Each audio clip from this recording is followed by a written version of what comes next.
என்னோட பேர் ரெஜினா. நான் மாடலிங் பண்ணிட்டு இருக்கேன். இப்போ ஏஜென்சி ஸ்டார்ட் பண்ண போகிறேன். நான் Trichy.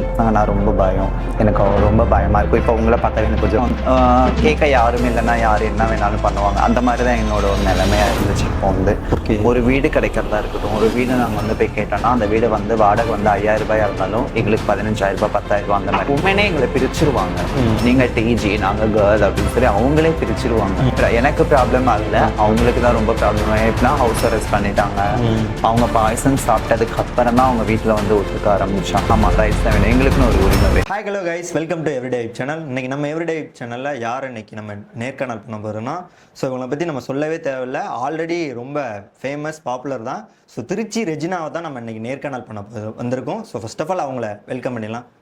Hi, welcome to our channel. So உங்களை பற்றி ஒரு சின்ன இன்ட்ரோ எங்களுக்கு சொல்லலாமே?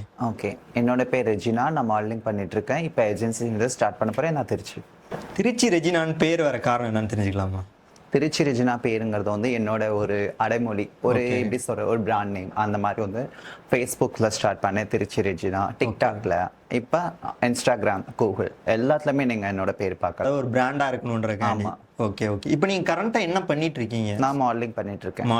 மாடலிங்கில் நீங்கள் வின் பண்ண மூமெண்ட்ஸ், ஸோ அதை பற்றி எங்க கூட ஷேர் பண்ணலாமே? நிறைய டைம் வந்துட்டு நான் ஃபர்ஸ்ட் வந்து மாடலிங்லாம் பண்ணும்போது என்னை வந்து கோச் கேட்பாங்க. எனக்கு ஒழுங்கா எனக்கு ஹிந்தி தெரியாது. நான் யூபியில் வந்து வின் பண்ணேன். யூபியில் வின் பண்ணும்போது அவங்க என்ன பேசுகிறாங்க எதுவுமே தெரியாது. ஆனால் ஒவ்வொருத்தவங்க பண்ணுறதை பார்த்து நான் கற்றுக்கிட்டு தான் தேர்டாக வின் பண்ணேன். ஓகே. இப்போ நீங்கள் இது வரைக்கும் எத்தனை மாடலிங் ஸ்டேஜ்லாம் ஏறி இருப்பீங்க? ஒரு 7 ஸ்டேஜ் ஏறி இருக்கேன். வின் பண்ண 3 ஸ்டேஜ் நம்ம தமிழ்நாடு லெவலில். ஃபர்ஸ்ட் வந்து யூபியில் வின் பண்ணேன், தேர்டாக வின் பண்ணேன். சென்னையில் வந்து செகண்ட் ரன்னர் அப் வின் பண்ணேன். பாண்டிச்சேரியில் வந்து மிஸ் பாண்டிச்சேரி ஃபர்ஸ்ட் வின் பண்ணி கொடுத்துருக்கேன். ஓகே. ஃபர்ஸ்ட் ஆஃப் ஆல் வந்து நீங்கள் ஒரு டிரான்ஸ்ஜெண்டர் அப்படிதானே? ஆமாம். இது வந்து உங்களுக்கு வந்து பாண்ட்ல இருந்தே இருந்துச்சா, இல்லை வந்து இந்த ஜெண்டர் எப்படி உங்களுக்கு மாறி? ஸோ அதை பற்றி. நான் ஸ்கூல் படிக்கும் போதுலேருந்தே எனக்கு பசங்கன்னா ரொம்ப பயம், எனக்கு ரொம்ப பயமாக இருக்கும். இப்போ உங்களை பார்த்தாவே எனக்கு கொஞ்சம் பயமாக இருக்கு. பயம்லாம் சொல்றீங்க? எனக்கு பயமாக இருக்கும். பொண்ணுங்கன்னா ரொம்ப க்ளோஸாக பழக்கம், ரொம்ப ஃப்ரெண்ட்லியாக இருப்பேன். அவங்கள்ட்ட எல்லா விஷயமும் ஷேர் பண்ணிக்குவேன். ஸோ அதில் இருந்து தான் நான் ஒரு பொண்ணு அப்படிங்கிற மாதிரி வந்து நான் வந்து உணர்ந்தேன். பொட்டு வைக்கிறது, பூ மேலே ஒரு ஆசை, இந்த மாதிரிலாம் ஒரு கேர்ள்ஸ் பார்க்கும்போது இந்த ட்ரெஸ்லாம் நம்ம பண்ணால் நல்லா இருக்கும்ல அப்படின்லாம் யோசிப்பேன். இதை வீட்டில் சொன்னப்போ எப்படி அக்செப்ட் பண்ணி? வீட்டில் நான் சொல்லவே இல்லை. சென்னை போறேன்னு போய் சொல்லிட்டு திருச்சி வந்துட்டேன். நீங்க ஆக்சுவலி நேட்டிவ் திருச்சி தான், திருவள்ளரை கிராமம். அங்கிருந்து நான் திருச்சிக்குள்ள இருக்கனால சென்னை போறேன்னு சொன்னதால அவங்க திருச்சியில தேடல, சென்னையில அங்க மாதிரி தேடிட்டாங்க. ஓகே. இது எந்த ஸ்டேஜ்ல உங்களுக்கு இது மாதிரி ஆக ஆரம்பிச்சிச்சு? அதாவது ஸ்கூல் டேஸா இல்ல அதுக்கப்புறம்? ஸ்கூல் டேஸ்ல தான், 5th படிக்கும் போது. அப்புறம் கரண்டா அதுக்கப்புறம் எப்போ இந்த ஆப்ரேஷன் இதுக்கப்புறம் ப்ராசஸ் பண்ணீங்க? ஸோ அதை பத்தி. ஆப்ரேஷன் வந்து நான் வந்து டிரான்ஸ்ஜெண்டர் கம்யூனிட்டிக்குள்ள வந்து 10 வருஷம் ஆகுது. சர்ஜரி பண்ணி 5 years ஆகுது. இப்போ இந்த டிரான்ஸ்ஜெண்டர் கம்யூனிட்டிக்குள்ள வந்தீங்க. ஆமா. வந்தோடனே உங்களுக்கான அந்த சப்போர்ட் கிடைச்சிச்சா? ஃபர்ஸ்ட் ஆஃப் ஆல் இல்ல, நான் வந்து ரொம்ப கஷ்டப்பட்டு ஒரு குடிசையில தான் குடியிருந்தேன். அப்படிங்களா? ஆமா. ஓகே. ஏன் அந்த சப்போர்ட் கிடைக்கலன்னு தெரிஞ்சுக்கலாமா? எனக்கு வந்து யாரை நம்பி போறேன்னு தெரியாம ஒருத்தவங்க நம்பி போயிட்டேன். அவங்க வந்து எப்படி சொல்றது, ஒரு தப்பான கைடன்ஸ் மாதிரி. அந்த மாதிரி அவங்க வந்து குடிப்பாங்க, ரொம்ப போதைக்கு அடிமையான டிரான்ஸ்ஜெண்டர்ஸ் தான் அவங்க கையில நான் போய் மாட்டிக்கிட்டேன். அதுக்கப்புறம் வந்து சிந்துன்னு சொல்லிட்டு என் அம்மா, அவங்க கையில நான் போய் அடைக்கலமானேன். அவங்க கையில போனதுக்கு அப்புறம் தான் வந்து மாடலிங் இதெல்லாம் பண்ண ஆரம்பிச்சேன். இப்ப நல்லா தான் இருக்கேன். நீங்க ஏன் அந்த மாடலிங் ஃபீல்டை சூஸ் பண்ணீங்க? ஸோ காரணம் என்ன தெரிஞ்சுக்கலாம்? நானா சூஸ் பண்ணல. அப்புறம் யாரு சூஸ் பண்ணா? இன்ஸ்டாகிராம்ல நான் நிறைய வீடியோஸ் போடுவேன் முன்னாடி. ஒரே ஒரு மேக்கப் வந்து நானே வந்து ஒரு பிரைடல் மேக்கப் மாதிரி நானே சும்மா போட்டேன். அதுல எனக்கு ஒரு மதுரையில ஒரு அவார்ட் கிடைச்சிச்சு. அந்த அவார்ட்ல வந்து புனேல ஒரு பெரிய மேக்கப் ஆர்டிஸ்ட் அவங்க வந்து இப்போ கோயம்புத்தூர்ல தான் இருக்காங்க. அவங்க பேர் வந்து ரசிகா சாரி. அவங்க தான் வந்து ரெஃபர் பண்ணாங்க. E2U ஒர்க்ஷாப்னு சொல்லிட்டு ஒரு மாடலிங் ஏஜென்சி அங்கே வந்து ரெஃபர் பண்ணாங்க. நாங்கள் போய் ஃபஸ்ட்டு ஜாயின் பண்ணேன். நிறையா வந்து ட்ரைனிங் நிறையா கொடுத்தாங்க. நிறையா அவ்வளோ எப்படி சொல்கிறது, என்னால் முடியலை, இதை விட்டு நான் ஓடி போறேன் அப்படின்னு சொல்ற அளவுக்கு அந்த அளவுக்கு ட்ரைனிங் கொடுத்தாங்க. ஒரு குச்சி எடுத்துப்பாங்க, ஒரு குச்சி எடுத்துட்டு நம்ம கை இப்படி வச்சுக்கும் போது இங்க குச்சி வைப்பாங்க, இங்க வச்சு கரெக்டா வந்து பொசிஷன். அதெல்லாம் நிறைய நான் ட்ரைனிங் அந்த டைம்ல நான் கஷ்டப்பட்டனாலதான் அடுத்தடுத்து நான் வின் பண்றதுக்கு ஒரு நல்ல ஒரு சான்ஸ். அது ஒரு வந்து பேசிக்கா இருந்துச்சு. ஆமா. ஓகே. டிரான்ஸ்ஜெண்டருக்குலாம் வந்து ரெஸ்பெக்ட் கொடுங்க அப்படின்னு சொல்றாங்க. பட் ஆனா நிறைய டிரான்ஸ்ஜெண்டர்ஸ் வந்து கரெக்டான அந்த வே யூஸ் பண்ணிக்கிறல. அதாவது பொதுமக்களை துன்புறுத்துறதா இருக்கட்டும், தகாத வார்த்தைகளை பேசுறதா இருக்கட்டும். ஸோ அதை பத்தி நீங்க என்ன நினைக்கிறீங்க? அப்படிலாம் யாருமே பண்ண இல்ல மாட்டாங்க. மோஸ்ட்லி வந்து எல்லா பேருமே அப்படி நம்ம சொல்ல முடியாது. ஒரு சில பேர் அப்படி இருக்காங்க. உங்களுக்கே தெரியும், நமக்கு இன்னைக்கு சோசியல் மீடியான்றது நம்ம மொபைல் கையிலே நம்ம நிறைய பார்க்கலாம். மேபி அவங்க வந்து ஒருவேளை ட்ரெண்டிங் அப்படி பண்றாங்களா, இல்ல வந்து ரியல் ஃபேஸே அவங்களது அப்படிதானா?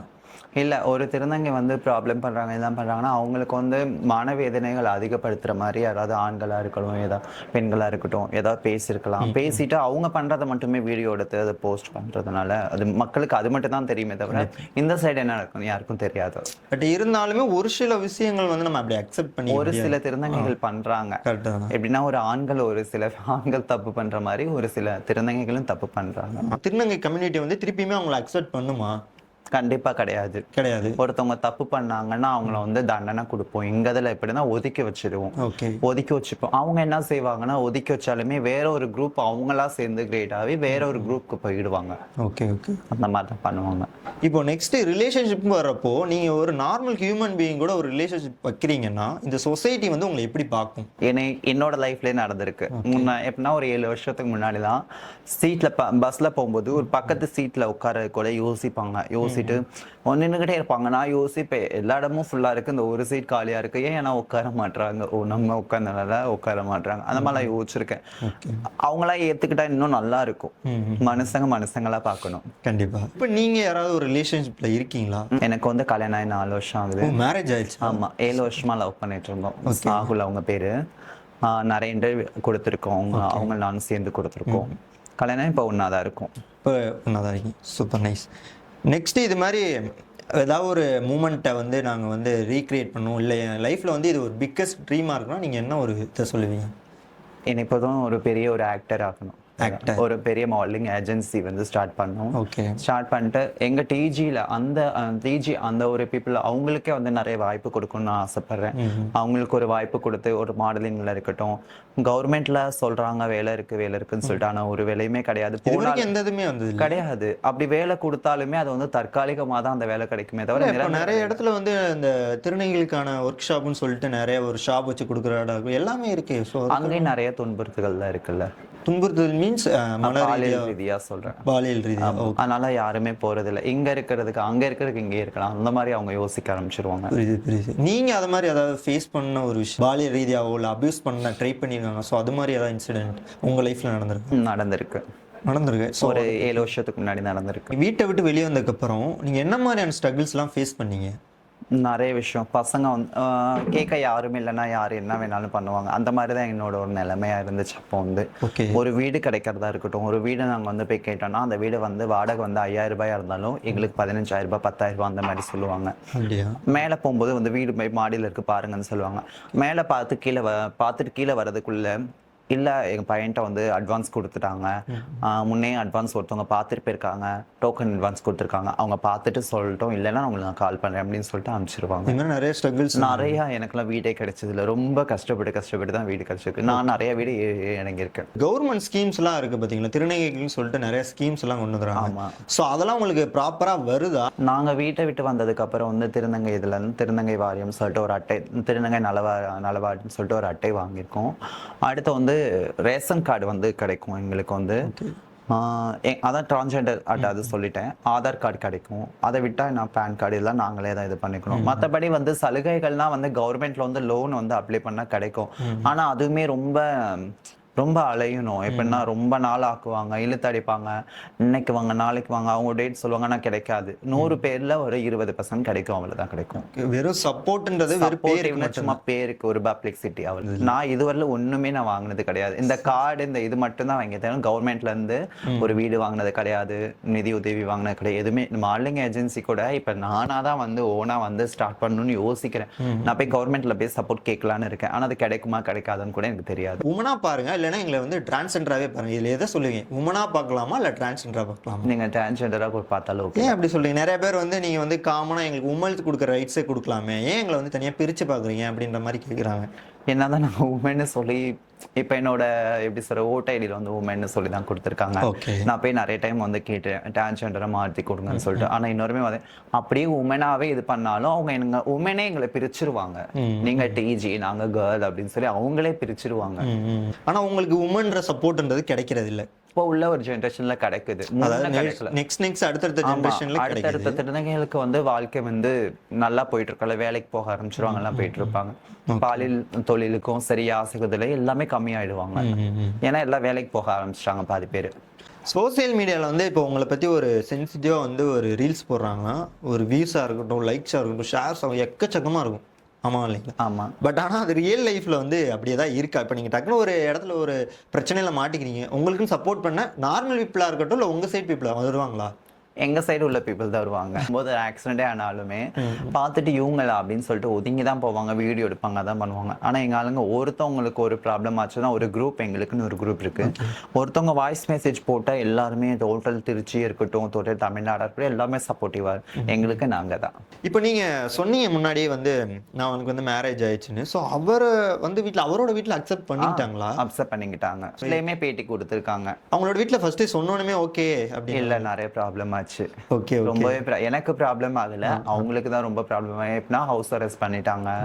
அவங்க பாய்சன் சாப்பிட்டதுக்கு அப்புறம் தான் அவங்க வீட்டில் வந்து ஒத்துக்க ஆரம்பிச்சாங்க. இப்போ டிரான்ஸ்ஜெண்டருக்கு சிம்பத்தி வேணுமா இல்லை ஈக்குவல் ரைட்ஸ் வேணுமா?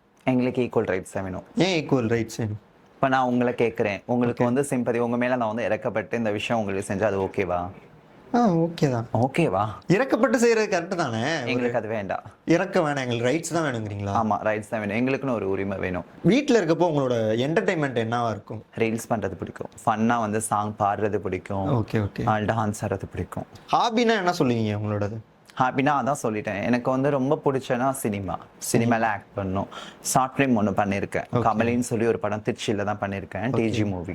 அது மாதிரி ஏதாவது மூவி ஏதாவது ஆடிஷன் போய் செலக்ட் ஆகாமல் எதுவும் வந்திருக்கீங்களா இல்லை ட்ரை பண்ணியிருக்கீங்களா? நேரில் மீட் பண்ணி பேசலாம். அவங்க காலில் தான் இன்ஸ்டாவில் தான் பேசினாங்க. அவங்க பேர் நான் சொல்ல வேணாம்னு நினைக்கிறேன், ஏன்னா அவங்க கொஞ்சம் பெரிய நான் வேணாம். அவங்க சொன்னாங்க அந்த பட வாய்ப்பு எனக்கு கிடைக்கும்னு சொல்லிட்டு. அப்புறம் கடைசியில் அவங்களுக்கு ஒரு விஷயம் வந்து நான் ஒத்துழைக்கலை. என்ன விஷயம் தெரிஞ்சுக்கலாம்? அவங்க வந்து வேற ஒரு விஷயம் எதிர்பார்க்கறாங்க, ஒரு வீடியோ கால்ல வந்து இந்த மாதிரி எதிர்பார்க்கறாங்க. நான் அந்த சப்போர்ட் பண்ணல, அதனால அந்த வாய்ப்பு வேற ஒருத்தவங்களுக்கு போயிடுச்சு. சினி ஃபீல்ட்ல காமனா சினிமா ஃபீல்டுக்குள்ள நுழையினாலே நீங்க வந்து அட்ஜஸ்ட் பண்ணி தான் ஆகணும்னு சொல்றாங்க. வேற வழி இல்ல. ஸோ அதை தான் நீங்கள் அக்செப்ட் பண்ணீங்களா இல்லை ரிஜெக்ட் பண்ணீங்களா? ரிஜெக்ட் பண்ணி தான் ஆகணும்.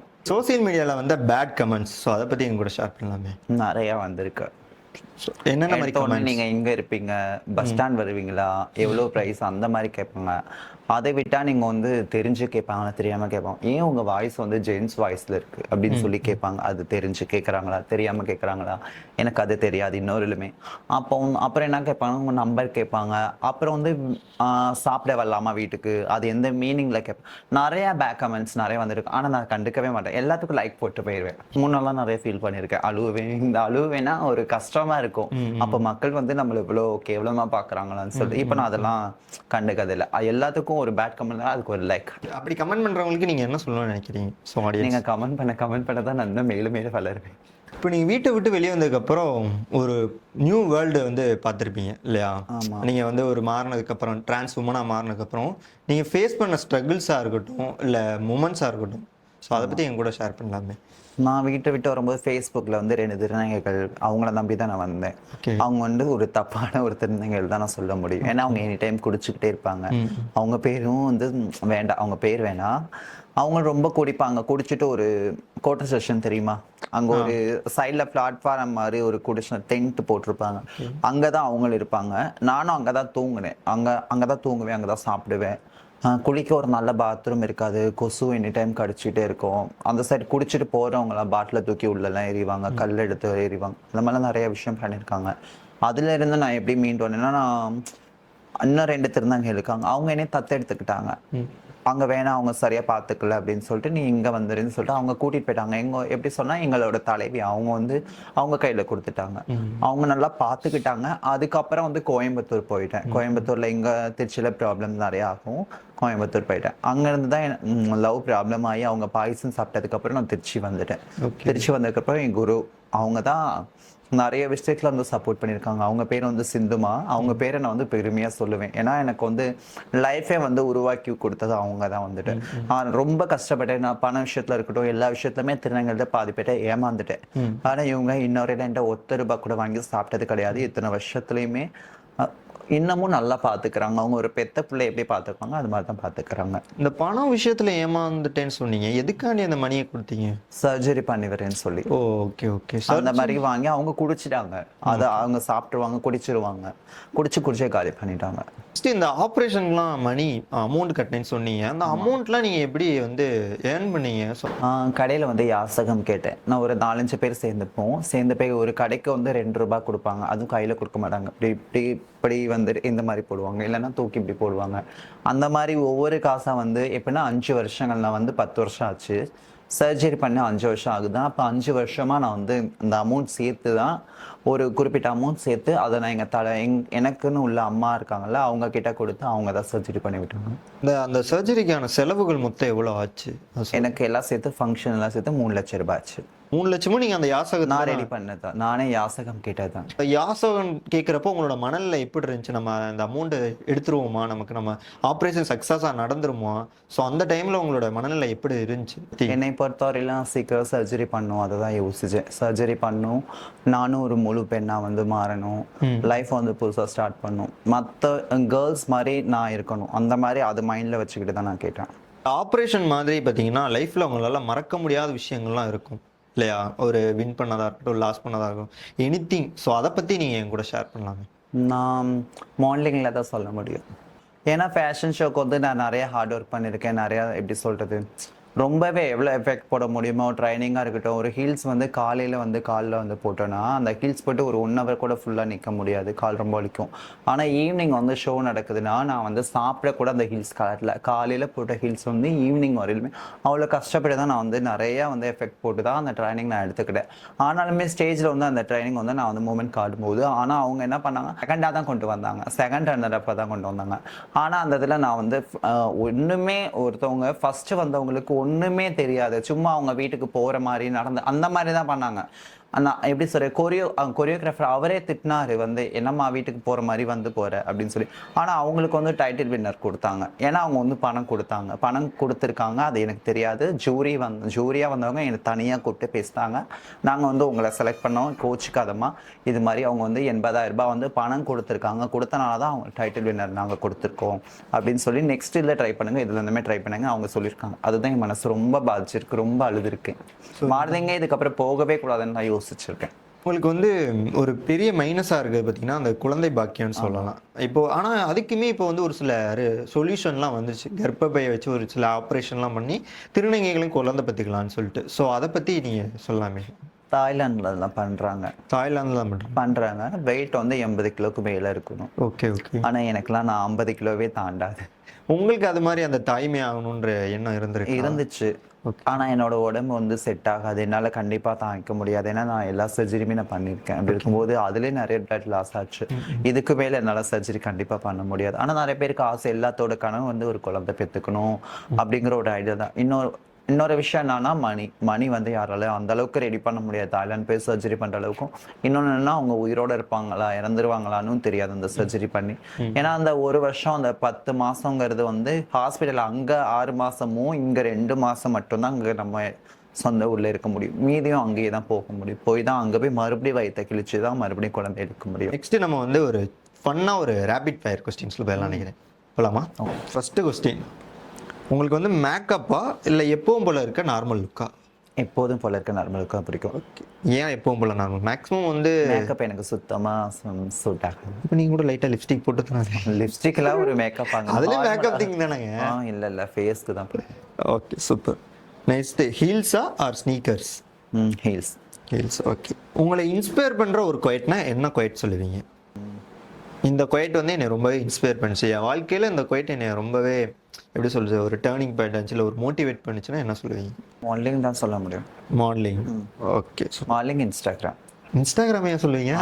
அதுல தான் என் லைஃபேங்க. எந்த செலிபிரிட்டியோட வந்து காஃபி குடிக்கணும்னு விரும்புவீங்க? எனக்கா? சூரி ட்ரிஷா மேம். உங்களை உற்சாகப்படுத்துற ஒரு சாங்னா என்ன சாங் சொல்லுவீங்க? மஜ்லி மூவி, தெலுங்கு. ஓகே. அதில் பிரியத்தமா சாங் ரொம்ப பிடிக்கும். ஏன் அந்த சாங் உங்களுக்கு பிடிக்குது? அது எனக்கு தெரியல, எனக்கு அப்போலேருந்து அந்த ஒரு song vibe. கேட்கலாம் ரொம்ப பிடிக்கும். வெளியே போகிறப்போ உங்களுக்கு வந்து இந்த அவுட்ஃபிட் வந்து எனக்கு ரொம்ப ஒரு கான்ஃபிடென்ஸாக இருக்கும். இந்த அவுட்ஃபிட் போட்டால் நான் ரொம்ப கான்ஃபிடென்ட்டாக இருக்குன்னா என்ன மாதிரி அவுட்ஃபிட்? வெஸ்டர்ன். வெஸ்டர்ன். இப்போ நீங்கள் வந்து ஒரு சட்டத்தை வந்து மாற்றணும்னு நினைக்கிறீங்கன்னா எந்த சட்டத்தை நீங்கள் மாற்றணும்னு நினைப்பீங்க? திருநங்கைகளுக்குன்னு சொல்லிட்டு ஒரு நில ஒதுக்கீடு இந்த மாதிரி வந்து கிடைக்கணும். அப்புறம் வந்து சரிக்கு சமம் அந்த ஒரு வேணும். ப்ரைடு பரேட் ஆர் சில் ப்ரைடு நைட்டு? சில் பிரைட் நைட். சில் ப்ரைட் நைட்டு. ஓகே. உங்களோட லைஃப் ஜேர்னியாக இருக்கட்டும், உங்கள் ட்ரீம்ஸாக இருக்கட்டும், ரொம்ப அழகாகவே எங்கள் கூட ஷேர் பண்ணீங்க. ஃபர்ஸ்ட் ஆஃப் ஆல் வந்து நீங்கள் அடுத்து உங்களோட லைஃப்பில் வந்து பிக்கெஸ்ட் ட்ரீம், அதாவது நீங்கள் இப்போ ஏஜென்சி ஆரம்பிக்க போகிறீங்கன்னு சொன்னீங்களா, சோலோ ஆரம்பித்து ஒரு நல்ல நிலைமைக்கு வர எங்களோட சேனலாக நாங்கள் வந்து ஒரு விஷயம் தெரிவிச்சிருவோம். அதே மாதிரி நீங்கள் எங்கள் சேனலுக்கு ஒரு விஷயம் சொல்லணும்னா கண்டிப்பாக என்ன விஷயத்த சொல்லுவீங்க? இந்த நேர்காணல் முதல்ல எப்படி இருந்துச்சு? ஸோ அதை பற்றி ஒரு சின்ன. நான் யோசிக்கவே இல்லை நீங்கள் வந்து என்னை இன்வைட் பண்ணுவீங்கன்னு சொல்லிட்டு. என்னை வந்து ரொம்ப எப்படி சொல்கிறது, எந்த ஒரு கொஸ்டினாக இருக்கட்டும் என் மனசு வந்து கஷ்டப்படுற மாதிரி எதுவுமே கேட்கல. எனக்கு பிடிச்ச மாதிரி எங்களுக்கு சப்போர்ட்டிவ் என்ன கிடைக்கணுமோ அதை மக்களுக்கு கொண்டு போகிற விதமாக தான் நீங்கள் கேட்டிருக்கீங்க. ரொம்பவே தேங்க்யூ. எங்கள் திருநங்கை மக்கள் சார்பாக எல்லாத்தோட சார்பாகவும் ரொம்ப தேங்க்யூ.